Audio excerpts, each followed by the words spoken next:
which was the flavor of love. So when I wrote this book, I wanted to try to explore what I think is happening in the Christian faith.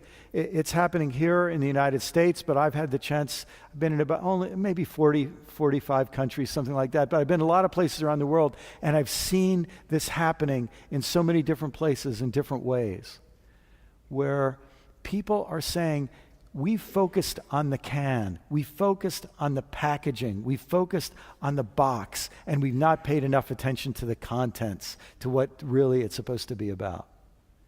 So what is the real contents? What is this thing really supposed to be about? A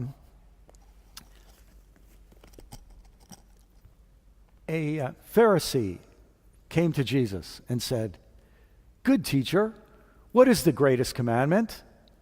And Jesus said to him, "Thou shalt have the correct beliefs." And the second is like it, "Thou shalt join a denomination that upholds those correct beliefs." Not the gospel. You understand what Jesus said is absolutely stunning. He said the great commandment is, love the Lord your God with all your heart, soul, mind, and strength. But here's the real kicker. And the second is like it, which means the second is equal to it. The second is equal in importance. Do you understand what a stunning thing that is to say? You shall love the Lord your God. You shall love your neighbor as yourself. What is the essence? What is the core? Jesus didn't say, hey, listen, I've come to introduce some new beliefs, get rid of the old beliefs, we'll start a new religion and name it after me. It's not what he said. He said, look, I'm here, come follow me. I'm here to teach you a new way of life. Not a system of beliefs, a way of life, and this is a way of life centered in love. I grew up in very strict churches that were very, firm on their beliefs. And I was on my way out.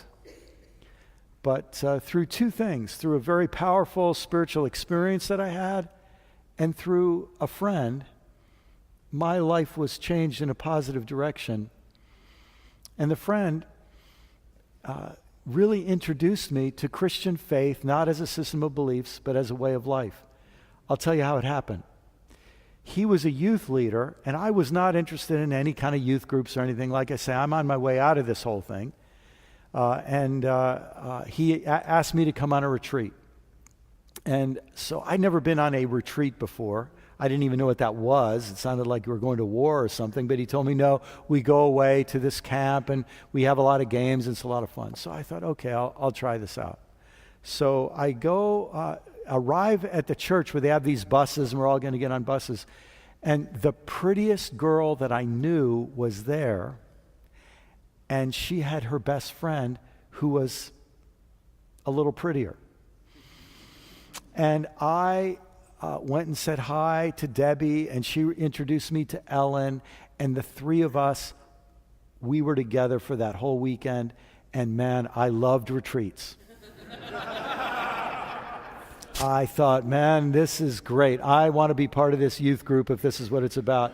And Debbie and Ellen and I, we were tight, And we had a lot of fun and all the rest. So the weekend ends, and the buses are at the retreat center, and we're about to get on the buses and come home. And my buddy, who was the youth worker, says, hey, Brian, come here, I want to talk to you. And he had this annoying habit. He'd sort of put his arm around you, and I just made me feel a little creepy. He put his arm around me, and he says, looked like you're having a good time this weekend. I said, oh, man, I had an awesome time. Thanks for inviting me. It was unbelievable. He says, yeah, noticed you were hanging around with Debbie and Ellen the whole time. I said, yeah. He said, yeah, before we left, I just wanted to tell you, I'm really kind of disappointed in you. My heart just sank. What do you mean? He said, well, I realized watching you this weekend that you didn't really understand what this youth group is about. I said, well, what do you mean? He said, Brian, you don't know this, but you're a leader. People look to you, and they like you, and they see you as a leader. He said, and you might not understand this, but what we're trying to do in this youth group is really different. We're trying to create a place in this youth group where everybody matters, where the fat kids matter and the skinny kids matter and the cool kids matter and the nerds matter, where the athletes matter and the out of it kids matter, where everybody matters, and we don't put labels on kids, where everybody matters. And when you came here and you spent your whole weekend with the two best looking girls in the whole place, everybody looked and said, yeah, this is just like everybody else. The cool kids hang out together and leave the rest of us on the outside. Now, can I tell you how I felt at that moment? I was ticked off because I'd had such a good time, and I was so mad at him for raining on my parade. But at the same time, I knew what he was talking about.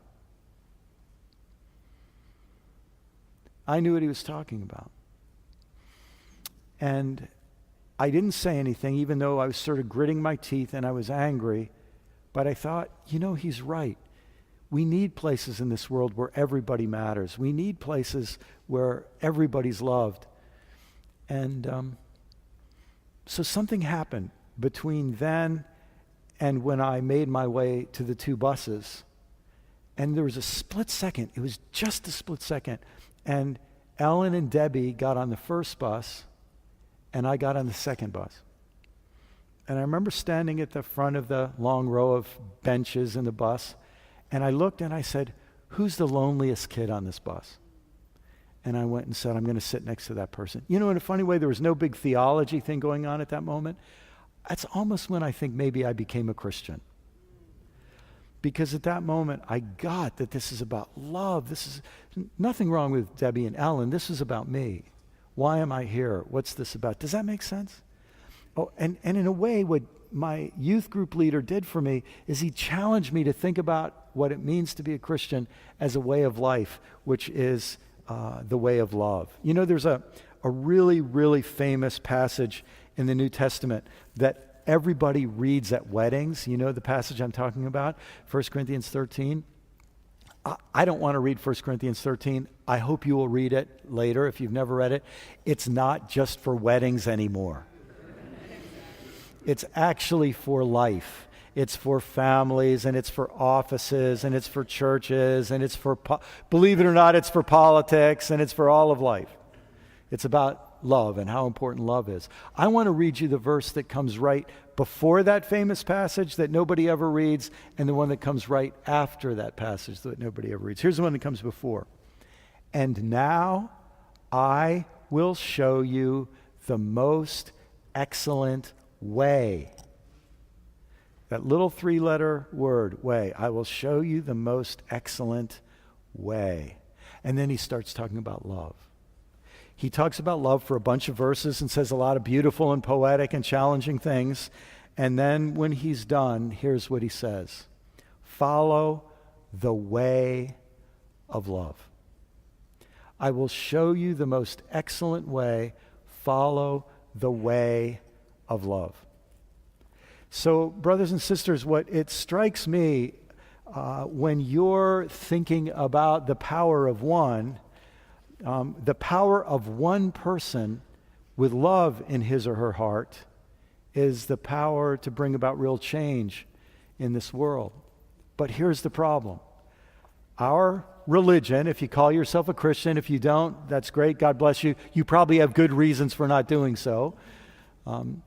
But if you call yourself a Christian, our religion has been about checking everybody's beliefs. We've become kind of the belief police. And we've created this whole system where if you don't have the right beliefs, we tell people God's going to torture you forever. God loves you, but if you don't have the right beliefs, And a lot of us are saying, that's not right. We've got to rediscover our faith, not as a system of beliefs, but as a way of life, which is the way of love.